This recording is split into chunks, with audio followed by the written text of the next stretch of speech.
মৰমৰ তৃতীয় শ্ৰেণীৰ ছাত্ৰ ছাত্ৰীসকল গুণোৎসৱ প্ৰথম পৰ্যায় 2025ৰ প্ৰথম দিনৰ যি প্ৰশ্ন কাকত আহিছিল সেইখিনি মই তোমালোকৰ লগত আজি শ্বেয়াৰ কৰিব ওলাইছোঁ। তোমালোকে চাই আছা আকাশ ক্লাছেছ আছাম। আমাৰ প্ৰথমটো শিতান হৈছে লেংগুৱেজ 1 অসমীয়া। ইয়াত তোমালোকক তিনিটামান পাঠ দিয়া হৈছে। প্ৰথমটো পাঠৰ শিৰোনাম হৈছে অমিতা। পাঠটো তোমালোকে অলপ ভালদৰে চাই ল'বা। ইয়াৰ লগত সংগতি থকা প্ৰশ্নৰ উত্তৰকেইটা মই তোমালোকক জনাই দিছোঁ। যেনে অমিতা গছৰ ফুলৰ বৰণ কি? পাঠটো পঢ়িলে তোমালোকে গম পাবা যে ইয়াৰ শুদ্ধ উত্তৰটো হ'ব অপশ্যন চি বগা। অমিতাত থকা কোনটো উপাদান চকুৰ ৰোগ প্ৰতিৰোধকাৰী? ইয়াৰ শুদ্ধ উত্তৰটো হ'ব অপশ্যন এ ভিটামিন এ। অমিতা পাতৰ ৰস ডেংগু ৰোগীক কিয় পান কৰিবলৈ দিয়া হয়? প্ৰশ্নটোৰ সঠিক উত্তৰ হ'ব অপশ্যন ডি ই ডেংগু ৰোগ প্ৰতিৰোধ কৰাৰ বাবে। তলৰ কোনটো চিনাকি শব্দটোৰ সমাৰ্থক শব্দ? ইয়াৰ শুদ্ধ উত্তৰটো হ'ব অপশ্যন বি পৰিচিত। অমিতা গছৰ ডালবোৰ ঠুনুকা। এই বাক্যটোৰ কোনটো শব্দ বহুবচনযুক্ত? শুদ্ধ উত্তৰটো হ'ব অপশ্যন বি ডালবোৰ। আমাৰ দ্বিতীয় পাঠটোৰ শিৰোনাম হৈছে সোণটিৰ গৰম বন্ধ। পাঠটো তোমালোকে পঢ়াৰ পিছত তলৰ প্ৰশ্নৰ উত্তৰখিনি কৰিব পাৰিবা। যেনে গৰমৰ বন্ধত সোণটি কলৈ গৈছিল? শুদ্ধ উত্তৰটো হ'ব অপশ্যন এ যোৰহাটলৈ। সিহঁত ক'ত খেলিবলৈ গৈছিল? শুদ্ধ উত্তৰটো হ'ব অপশ্যন চি খেলপথাৰত। গৰম বন্ধত কোন ককাক আইতাক ঘৰলৈ গৈছিল? শুদ্ধ উত্তৰটো হ'ব অপশ্যন বি সোণটি। সোণটিৰ মনত কিয় আনন্দ লাগিছিল? শুদ্ধ উত্তৰটো হ'ব ককাই আইতাকৰ ঘৰলৈ যাবলৈ পাব বাবে। Option A. তলৰ কোনটো লৰ শব্দটোৰ সমাৰ্থক শব্দ? শুদ্ধ উত্তৰটো হ'ব অপশ্যন ডি দৌৰ। সিহঁতৰ মনটো ভাল লাগিল। এই বাক্যটোত কোনটো শব্দই বহুবচনযুক্ত শব্দ বুজাইছে? শুদ্ধ উত্তৰটো হ'ব অপশ্যন চি সিহঁতৰ। পৰৱৰ্তী প্ৰশ্ন বিদ্যালয়ৰ বাগিচা নামৰ পাঠটো পঢ়িবা ভালদৰে। 12 নম্বৰ প্ৰশ্নটো দিছে বিদ্যালয়খনৰ প্ৰধান শিক্ষকজনৰ নাম কি? শুদ্ধ উত্তৰটো হ'ব অপশ্যন বি পদ্ম ডেকা। বিদ্যালয়খনৰ পূব দিশত কিহৰ বাগিচা আছে? শুদ্ধ উত্তৰটো হ'ব অপশ্যন চি গুল্মজাতীয় পাচলিৰ বাগিচা। বিদ্যালয়খনলৈ চিকিৎসকজন কিয় আহিছিল? শুদ্ধ উত্তৰটো হ'ব অপশ্যন এ ছাত্ৰ ছাত্ৰীৰ স্বাস্থ্য পৰীক্ষা কৰিবৰ বাবে। তলত কোনটো ধুনীয়া শব্দটোৰ সমাৰ্থক শব্দ? ইয়াৰ শুদ্ধ উত্তৰটো হ'ব অপশ্যন ডি সুন্দৰ। সদস্যসকলে বাগিচাখন চাফ চিকুণ কৰে। এই বাক্যটোৰ কোনটো শব্দ বহুবচনযুক্ত? ইয়াৰ শুদ্ধ উত্তৰটো হ'ব অপশ্যন চি সদস্যসকলে। এতিয়া আহিছোঁ আমি আমাৰ পৰৱৰ্তী শিতান লেংগুৱেজ 2 ইংৰাজী। ইংৰাজী তোমালোকক তিনিটামান পেছেজ দিয়া হৈছে। সেইখিনি পঢ়াৰ পিছত তোমালোকে প্ৰশ্নখিনিৰ উত্তৰ দিব পাৰিবা। যেনে প্ৰথমটো যি পেছেজ দিছে তাৰ টাইটেল হৈছে vegetables. Wish of the following is A leafy green vegetable? তো যিবিলাক অপশ্যন দিয়া হৈছে তাৰ মাজত অপশ্যন চি হ'ব শুদ্ধ উত্তৰ spinach. Which of the following words is opposite in meaning to the word rare? ইয়াৰ শুদ্ধ উত্তৰটো হ'ব option A common. Which of the following is a naming word in the given sentence? I like to eat potatoes. ইয়াৰ শুদ্ধ উত্তৰটো হ'ব option D potatoes.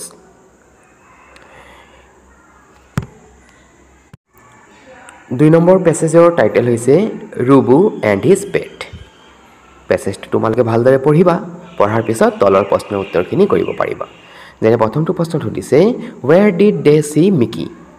ইয়াৰ শুদ্ধ উত্তৰটো হ'ব option A under the study table. Why were Rubu and his friends ৱেইটিং for the rain to stop? শুদ্ধ উত্তৰটো হ'ব because they wanted to sell the paper boats. Option D. Which of the following is opposite in meaning to the word loose? শুদ্ধ উত্তৰটো হ'ব option B find. Which of the following is a naming word in the given sentence? They were ৱেইটিং for the rain to stop. শুদ্ধ উত্তৰটো হ'ব option D rain. আমাৰ ইংৰাজীৰ অন্তিমটো পেছেজৰ টাইটেল হৈছে মিৰাজ কালাৰফুল গাৰ্ডেন। পেছেজটো পঢ়াৰ পিছত তোমালোকে প্ৰশ্নৰ উত্তৰকেইটা দিব লাগিব। যেনে 24 নম্বৰ প্ৰশ্ন সুধিছে when does Meera do the trimming work on her garden? শুদ্ধ উত্তৰটো হ'ব option A on Sundays. Why has Meera set up a fountain in her garden? শুদ্ধ উত্তৰটো হ'ব option A to keep herself busy Question number 26 প্ৰশ্ন সুধিছে which of the following is opposite in meaning to the word large শুদ্ধ উত্তৰটো হ'ব option a small এতিয়া আহিছো আমি গণিতৰ শিতানলৈ ম্যাথমেটিক্সৰ প্ৰথমটো প্ৰশ্নত কৈছে এটা আকৃতি দিয়া হৈছে আৰু সোধা হৈছে ইয়াত কেইডাল কৰ্ণ আছে তো ইয়াত দুডাল কৰ্ণ আছে অপশ্যন এ হ'ব শুদ্ধ উত্তৰ তলত দিয়া চানিকিটোৰ পৰৱৰ্তী স্তৰটো কি হ'ব তো কেইটামান চাৰিটা বাকচ দিয়া হৈছে 5 নম্বৰ বাকচটো কোনটো হ'ব তো প্ৰথমটোত এটা আছে দ্বিতীয়টো তিনিটা ডট আছে তৃতীয়টোত পাঁচটা আছে তাৰ পিছত সাতটা আছে ইয়াৰ পিছত হ'ব কি নটা অপশ্যন ডি হ'ব শুদ্ধ উত্তৰ ৰাজুৱে নিজৰ বাগানৰ পৰা 250টা আম বজাৰলৈ নিছিল তাৰে 180টা আম বজাৰত বিক্ৰী কৰিলে তেওঁৰ হাতত কেইটা আম বাকি থাকিল তো এইখিনি তোমালোকে 250ৰ পৰা বিয়োগ কৰিব লাগিব 180 বিয়োগ কৰাৰ পিছত তোমালোকে শুদ্ধ উত্তৰটো পাবা অপশ্যন সি 70টা 1 কিলোগ্ৰামত কিমান গ্ৰাম থাকে আমি জানো 1 কিলোগ্ৰামত 1000 গ্ৰাম থাকে অপশ্যন ডি হ'ব শুদ্ধ উত্তৰ তলৰ আকৃতিটোত কিমানটা চুক আছে তো ইয়াত অপশ্যন বি 5টা চুক আছে তলৰ সংখ্যাবোৰৰ ভিতৰত আটাইতকৈ সৰু সংখ্যা কোনটো তো 387 343 334 আৰু 243 হৈছে সংখ্যা কেইটা ইয়াৰ ভিতৰত আটাইতকৈ সৰু সংখ্যাটো হৈছে 243 অপশ্যন এ Question number 33 টো দিছে তলত দিয়া মণিহলাত মণিবোৰে কি সংখ্যা দেখুৱাইছে তো প্ৰথমটোত আছে 3 তাৰ পিছত আছে 5 তাৰ পিছত আছে 7 তো 357 তলৰ ঘড়ীটোৱে কিমান সময় দেখুৱাইছে অপশ্যন এ 7টা তলত দিয়া ক্যালেন্ডাৰখনত এপ্ৰিল মাহত শেষৰ দিনটো কোন বাৰত পৰিছে তো এপ্ৰিল মাহত শেষৰ তাৰিখটো হৈছে 30 তাৰিখ তো 30 তাৰিখ পৰিছে মঙ্গলবাৰ অপশ্যন সি হ'ব শুদ্ধ উত্তৰ 5 2 আৰু 1 অংক কেইটা মাত্ৰ এবাৰ ব্যৱহাৰ কৰি লিখিব পৰা আটাইতকৈ ডাঙৰ যুগ্ম সংখ্যাটো কি ডাঙৰ কৈছে আৰু যুগ্ম সংখ্যা কৈছে এই কাৰণে আমাৰ শুদ্ধ উত্তৰটো হ'ব অপশ্যন বি 512 729 আৰু 731ৰ মাজৰ সংখ্যাটো কি শুদ্ধ উত্তৰ হ'ব অপশ্যন বি 730 তলত যোগ অংকটোৰ খালি থকা স্থানত কি সংখ্যা বহিব তো চোৱা 5 আৰু 8 যোগ কৰিলে হ'ব 13 13 3 বহিলে 1 আগলৈ গুচি গ'ল তো 4 যোগ 9 হৈছে 13 13 যোগ 1 14 তে ইয়াত কি হ'ব লাগে 4 হ'ব লাগে অপশ্যন সি হ'ব আমাৰ শুদ্ধ উত্তৰ এটা পুথিভঁৰালত 250খন বিজ্ঞানৰ কিতাপ আৰু 200খন গণিতৰ কিতাপ আছে পুথিভঁৰালত মুঠ কেইখন কিতাপ আছে তো 250 আৰু 200 যদি তোমালোকে যোগ কৰি দিয়া তোমালোকে কিমান পাবা 450 অপশ্যন সি হ'ব শুদ্ধ উত্তৰ 3 মিটাৰক সেন্টিমিটাৰলৈ পৰিৱৰ্তন কৰিলে কি হ'ব তো 3 মিটাৰত আমি জানো 300 সেন্টিমিটাৰ অপশ্যন বি হ'ব শুদ্ধ উত্তৰ তলত দিয়া চানিকিটোৰ পৰৱৰ্তী সংখ্যাটো কি হ'ব ইয়াত 150 175 200 225 তাৰ মানে 25 কে বাঢ়ি গৈছে সেই ক্ষেত্ৰত 225ৰ লগত যদি আমি 25 যোগ কৰি দিও তেনেহলে আমি পাম কি 250 শুদ্ধ উত্তৰটো হ'ব অপশ্যন এ 380ৰ পৰা 160 বিয়োগ কৰিলে কিমান পোৱা যাব তো 380ৰ পৰা যদি 160 বিয়োগ কৰি দিও আমি কিমান পাম 220 অপশ্যন বি হ'ব শুদ্ধ উত্তৰ তলৰ ছবিখনত কলমটোৰ দিক কিমান হ'ব ইয়াৰ শুদ্ধ উত্তৰটো হ'ব অপশ্যন ডি 9 সেন্টিমিটাৰ গণিতৰ অন্তিমটো প্ৰশ্ন সুধিছে 2 কিলোগ্ৰাম বস্তুৰ ওজন জুখিবলৈ 1 কিলোগ্ৰামৰ দগা কেইটা লাগিব শুদ্ধ উত্তৰটো হ'ব অপশ্যন বি 2টা ইয়াৰ পিছত আমি আহিছো পৰিৱেশৰ প্ৰশ্ন কাকতলৈ তলৰ কোনটো ভূগৰ্ভস্থ জলৰ উৎস তো ভূগৰ্ভস্থ মানে মাটিৰ তলৰ নহয় জানো তে এই ক্ষেত্ৰত আমাৰ শুদ্ধ উত্তৰটো হ'ব অপশ্যন ডি কুৱা তলৰ কোনটো খাদ্য গোটে আমাৰ শৰীৰক বেমাৰৰ পৰা ৰক্ষা কৰে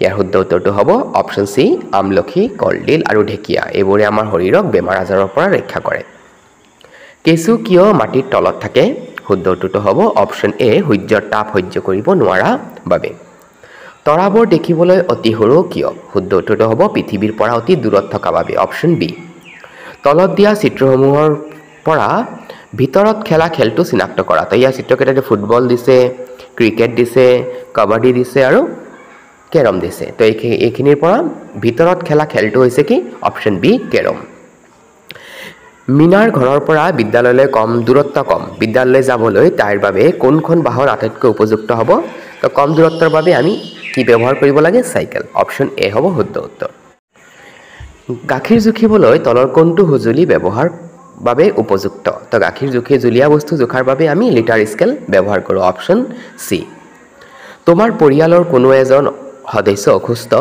তেওঁক সহায় কৰিবলৈ কি কৰা উচিত হ'ব এই ক্ষেত্ৰত আমাৰ শুদ্ধ উত্তৰ হ'ব তেখেতলৈ খাবলৈ পানী আগবঢ়াই দিয়া অপশ্যন এ তলৰ কোনটো সুস্বাস্থ্য ৰক্ষাৰ এটা উপায় শুদ্ধ উত্তৰ হ'ব অপশ্যন এ ৰাতি শোৱাৰ আগতে দাঁত ঘঁহা সমাজৰ প্ৰাথমিক গোটটো কি আমি জানো সমাজৰ প্ৰাথমিক গোটটো হৈছে কি আমাৰ পৰিয়াল অপশ্যন চি হ'ব শুদ্ধ উত্তৰ ইয়াত মাছৰ এটি ছবি দিছে আৰু সুধিছে যে কোনটো অংশৰে মাছে উশাহ নিশাহ লয় শুদ্ধ উত্তৰটো হ'ব অপশ্যন বি ক হীৰাই বৰষুণ হোৱাৰ পিছত সূৰ্য ওলোৱা দেখা পালে ৰামধনু বিচাৰি তাই আকাশৰ কোনফালে চাব তো ৰামধনু সদায় সূৰ্যৰ বিপৰীত ফালেহে ওলায় শুদ্ধ উত্তৰটো হ'ব অপশ্যন ডি তলৰ কোনটো পানী প্ৰদূষণৰ এটা কাৰণ তো পুখুৰী যদি আমি কাপোৰ ধুওঁ সেই ক্ষেত্ৰত আমাৰ কি হ'ব পানী প্ৰদূষণ হ'ব শুদ্ধ উত্তৰটো হ'ব অপশ্যন এ তলৰ কোনখন বাহন আলিবাটত চলে ইয়াৰ শুদ্ধ উত্তৰটো হ'ব অপশ্যন বি মটৰচাইকেল ইয়াৰ পিছত তোমালোকৰ তলত দিয়া যিকোনো এটা বিষয়ত তিনিহাৰী বাক্য লিখিব কৈছে লেংগুৱেজ ওৱানত যেনে কল তোমাৰ প্ৰিয় বন্ধু আৰু কেৰম আনহাতে ৰাইটিঙত ইংলিছত লিখিব কৈছে তিনিটা পিকচাৰ দিয়া হৈছে যিকোনো write down the names of the three things from any of the pictures given below' ইয়াত দেখা পাইছা যিকোনো এটা পিকচাৰত দেখা পোৱা যিকোনো তিনিটা বস্তু তোমালোকে ইয়াত লিখিব লাগে ইয়াৰ পিছত নিউমেৰিচিত তোমালোকক যোগ কৰিবলৈ দিয়া হৈছে দুটা যোগ কৰিবলৈ দিয়া হৈছে দুটা বিয়োগ কৰিবলৈ দিয়া হৈছে আৰু এটা চিহ্ন দিছে যদি এটা চিহ্নই এক বুজায় তেনেহ'লে তলৰ চিত্ৰই কি সংখ্যা বুজাইছে তো প্ৰথম শতকত আছে তিনিটা দশকত আছে পাঁচটা আৰু এককত আছে ছটা তো 356 হ'ব ইয়াৰ শুদ্ধ উত্তৰ ইয়াৰ পিছত ৰিডিং লেংগুৱেজ ওৱানত তোমালোকক কৈছে তিনিটা অংশ দিছে যিকোনো এটা পঢ়িব দিছে যে প্ৰথম অংশত কৈছে মোৰ এটা ধুনীয়া ছাতি আছে তাৰ বৰণ হালধীয়া গৰমৰ দিনত মই ছাতিটো লৈ বিদ্যালয়লৈ যাওঁ দ্বিতীয় অংশত দিছে কল এবিধ শক্তিদায়ক ফল কেঁচা কলৰ ৰং সেউজীয়া পকিলে ইয়াৰ বৰণ হালধীয়া হয় আৰু তৃতীয় অংশত লিখিছে আমি সদায় সঁচা কথা ক'ব লাগে ডাঙৰক সন্মান কৰিব লাগে সমনীয়াৰ সৈতে মিলিজুলি থাকিব লাগে আৰু ৰিডিং লেংগুৱেজ 2ত দিছে frame 1 lemon is a fruit are you ready to go' who is your class teacher frame 2 he likes to play gold is a precious metal morning walk keeps us fit and frame 3 Sima bought a book Java likes to eat fruits we should drink clean water এইখিনি আছিল প্ৰথম পৰ্যায় 2025 চনৰ গুণোৎসৱৰ তৃতীয় শ্ৰেণীৰ প্ৰশ্ন কাকত